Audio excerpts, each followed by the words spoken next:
Hello, I'm GregSolomon.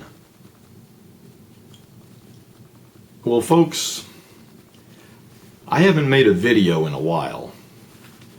Actually, I guess I would have to say I've somewhat neglected my YouTube channel. However, that should prove to people that I'm not trying to game my channel or to game YouTube, not trying to rake in as many subscribers as I can, like some people do. I'm not going to mention any names, but there's some people out here whose whole endeavor on YouTube is to bring in as many subscribers as they can, and they always have an angle that they're coming from, or some sort of a gimmick. Me, I would say I'm more like my video making is somewhat like Forrest Gump's running. Every now and then I'll just say, I think I'll make some videos now, and then I make them. After I've made a few of them, I just sort of say, I think I'll stop now, and I stop. For no obvious reason, just feel I've made enough videos and I stop. So as I said, I'm not trying to game YouTube or anything like that. I'm out here legitimately vlogging. But when you see me out here on a video, I'm legitimately vlogging. There's no ulterior motives, no gaming, no doing anything to try to get subscribers or views, although I do appreciate the views that I get. However, I've come to the conclusion that those lapses of time, and I don't mean them to go that long in between videos, but those lapses of time, days turn into weeks and weeks turn into months, and before you know it, several months have gone by and I haven't made a video. Plenty of stuff I can talk about, plenty of ideas for videos, just haven't made any. And I've come to the conclusion that I don't think that's fair to my subscribers. I don't think that's fair to my viewers. It's not fair to people who have private messaged me, and I've got quite a few private messages asking me, when am I going to make another video? Come on, I haven't seen a video from you in months. So I've come to the conclusion, as I said, that I don't believe that's fair to my viewers, and so I am going to turn over a new leaf, so to speak, as far as my vlogging goes, and I'm going to begin vlogging on a regular basis, like I used to do. Now, this will be the first video of these videos that I'm going to start uploading on a more regular basis. What I'm going to do in this video, I just want to talk about some current affairs, 3 current affairs in particular. Now, my opinions might rub some people the wrong way, especially some of my political opinions. I mean, if some viewers out there have star-spangled eyes, they might take offense to some of the things I say, but try to listen to the words, what I'm saying. Don't listen with your emotions, listen with your mind to what I'm saying. Just my opinion. It may differ from yours, and that's all fine and well. The first thing I want to talk about is this Representative Anthony Weiner. Anthony Weiner got caught sending sexual innuendos through texts to young ladies, and sending pictures of himself, some rather risque pictures of himself. Now, this is something that I might expect out of a 16 or 17-year-old. Not out of a grown man, especially not out of someone who is representing a district in Congress. It was a stupid thing for him to do. It was immature. I'm actually more concerned with the fact that he initially lied about it and tried to cover it up and say that his Twitter account had been hacked and all of this. But, the guy came clean finally. He suffered a tremendous amount of embarrassment. As I said, what he did was stupid, immature, It was an asinine thing to do to his wife, too. He's married. Matter of fact, his wife is pregnant. I think he's learned a valuable lesson. As I said, extremely embarrassing thing for him. He's been caught. He came out, admitted what he did, admitted that he was lying before. That's embarrassing in itself for a person to have to admit that they got caught in a lie, as Mr. Archer well knows. But all this talk now about, he needs to resign, he needs to resign. Well, I think that's nonsense. He's got enough on his plate to deal with the embarrassment and all the articles in the newspapers, front page stories, magazines, news stories, comedians taking pot shots at him, and he deserves all of that. But he doesn't need to resign. He's a good congressman, whether you agree with his politics or not. He's a very passionate congressman. He's passionate in his beliefs, and doesn't need to resign. There are a lot of people in Congress who have done much worse things than Anthony Weiner, and they didn't resign. And I'll just pick out one, not picking on this guy in any way. I'm just going to pick one out, and the first one that comes to mind is Representative Barney Frank from the state of Massachusetts. Barney Frank is gay. Now, back in the 1980s, it came to light that Barney Frank had a young male prostitute living with him. Not only that, but this young male prostitute was operating a sex-for-hire ring out of Barney Frank's domicile, Barney Frank's home. Barney Frank got caught. It was well publicized. It was back in the 80s. Barney Frank didn't resign. In fact, Barney Frank is still a member of Congress to this day.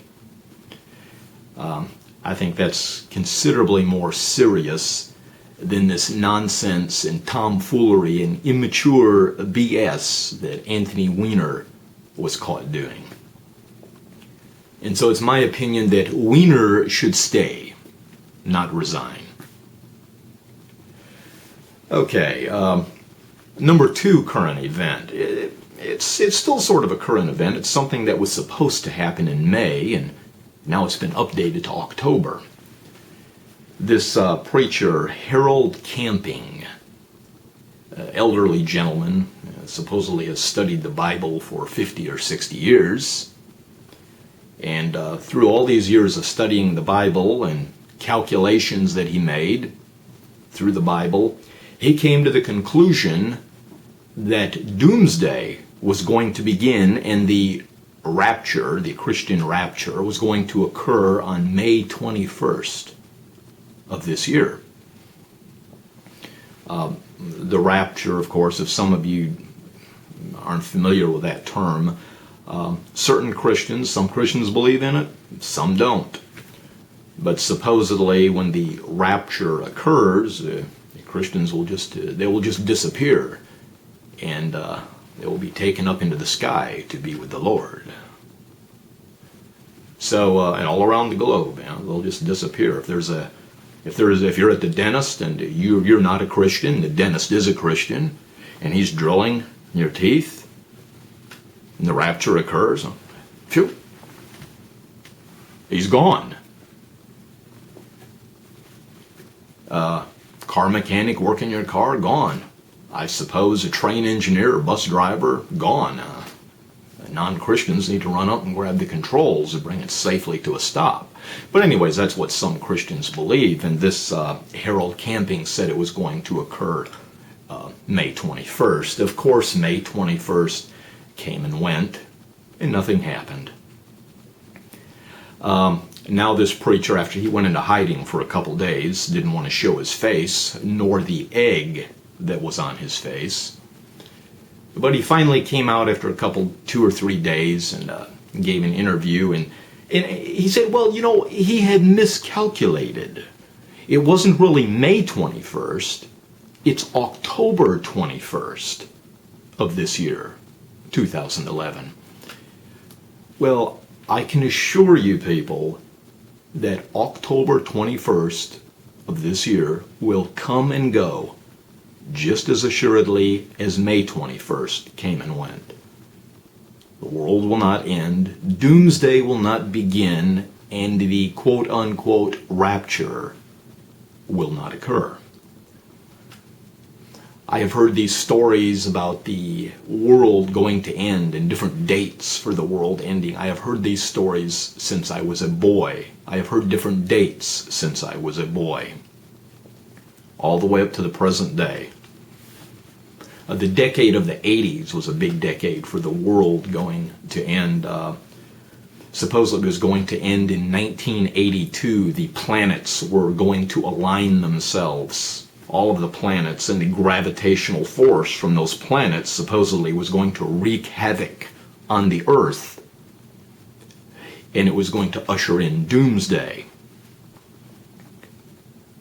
There's a preacher out of the state of Michigan. His name is Jack Van Impe. He has made a career predicting doomsday, the impending doomsday and the rapture. And he keeps altering the dates as the years go by and the decades go by. And he was real big in that 1982 thing with the planets aligning themselves. And of course, 1982 came and went and nothing happened. Some other guy back in 1988 wrote a book, 88 Reasons Why the Rapture Will Occur in 1988. And of course, 1988 came and went, and nothing happened. And that's fine and dandy if there's anyone out there who believes in that. If you believe in such a thing as a rapture, that's fine and dandy.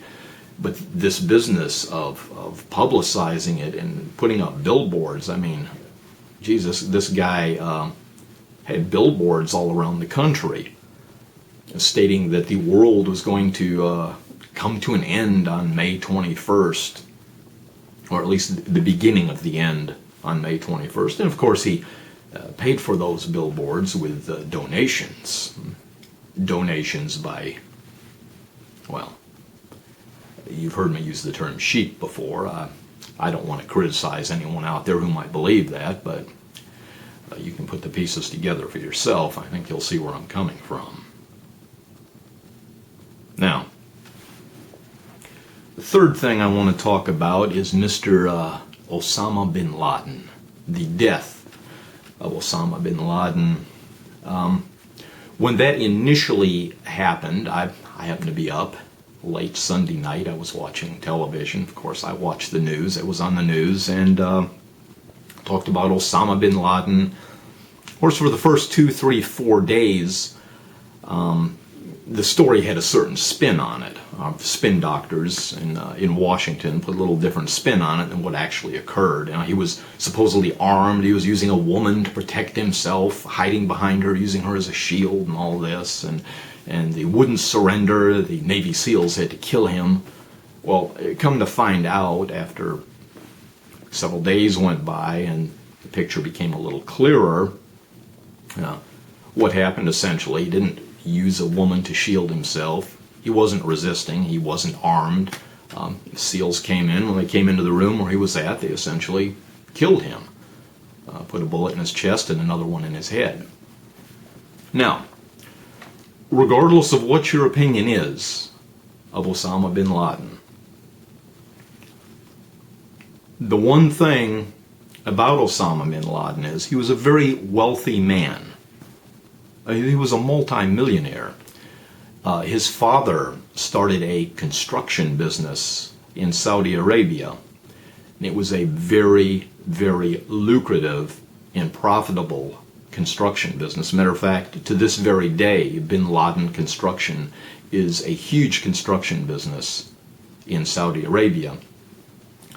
Bin Laden inherited his wealth and inherited a position, if he so desired it, in his father's company.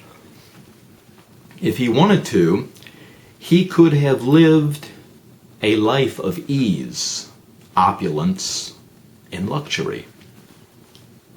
But he chose not to do that.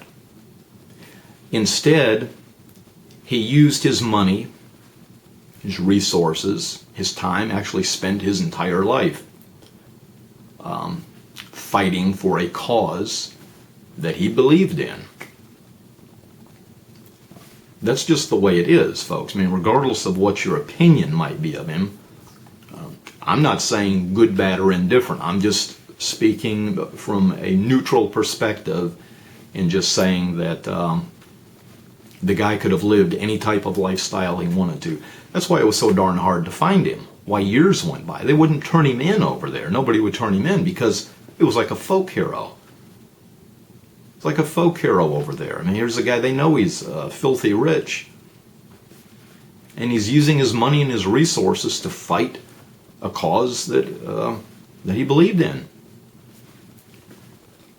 You know, Osama bin Laden and there's a lot of Muslims, Osama bin Laden, one of them, who look upon America as the great Satan. They look upon us as being just as evil, as a matter of fact, more evil than what we look upon them as being. So, essentially what I'm saying is you have to if you have an enemy, you need to understand your enemy. I don't think our government actually understands some of its enemies. You know, just like those guys that flew those jet airliners into the World Trade Center. You know, you don't suppose there's just a group of Muslims sitting around one day, they're just sitting in a room and, you know, talking back and forth. So, well, what do you want to do? The other one says, shit, I don't know. What do you want to do? And then one of them said, hey, I got a good idea. Let's join a flight school. Let's sign on to a flight school and learn how to fly some airliners. And then when we learn how to fly them, we can hijack some airliners and fly them into the World Trade Center. And instead of jumping out of them just before they hit, instead of jumping out with parachutes, we'll stay right on board and just immolate ourselves right along with everyone else and with the planes. No. The same thing as Osama bin Laden. These are guys that were right in the prime of young manhood. And they willingly sacrificed their lives simply for a cause that they believed in. I don't mistake what I'm saying as being for any certain group or having sympathetic views towards any singular group. I'm just saying you have to understand these people. You know, knowledge is power. You need to understand these people. These people, and that's a hard enemy to fight. Matter of fact, it's almost essentially an impossible enemy to defeat, ultimately. You know, United States soldiers may be willing to risk their lives. But these are guys that are in the prime of young manhood. They're not just willing to risk their lives. They're eagerly and enthusiastically giving up their lives to kill a few enemies. You know, one guy will willingly strap bombs around himself and just go somewhere and set the bombs off just to get a few of the enemies, of their enemies. Really difficult to fight an enemy like that. Reason being, because they're fighting for a cause, something they believe in. I mean, you got to believe in something really deep, really fervently, to sacrifice your life for it. Not just risk your life, but knowingly sacrifice your life. Those guys that flew those planes into the World Trade Center, that morning when they woke up, I mean, having their cup of coffee or whatever they had, full well knowing that was the last morning of their lives. You know, they were going to be dead in a couple hours. And, you know, death takes away everything a man has and everything he's going to have. I mean, it's as ultimate as you can get. And these guys willingly give their lives up. It's very hard to fight an enemy like that. I think it's very important that we understand an enemy, understand where they're coming from, understand what motivates them. Okay, that's enough politics and in religion for now. Anyways, I just wanted to put that out there. Just three somewhat current events I wanted to talk about. As I said, folks, I will be making more videos in the future and uploading them. There are points that need to be driven home. There are nails that need to be hit on the head. And rest assured, I'm going to hit them. There are chops that need to be busted out here. And I'm not talking about physically busting someone's chops. Now, you can slap a man upside the head, you know, boom, boom, and he'll hurt for a week or two. You know, he'll be smarting for a week or two, but he'll get over it. But words are much more powerful than slapping a man upside the head.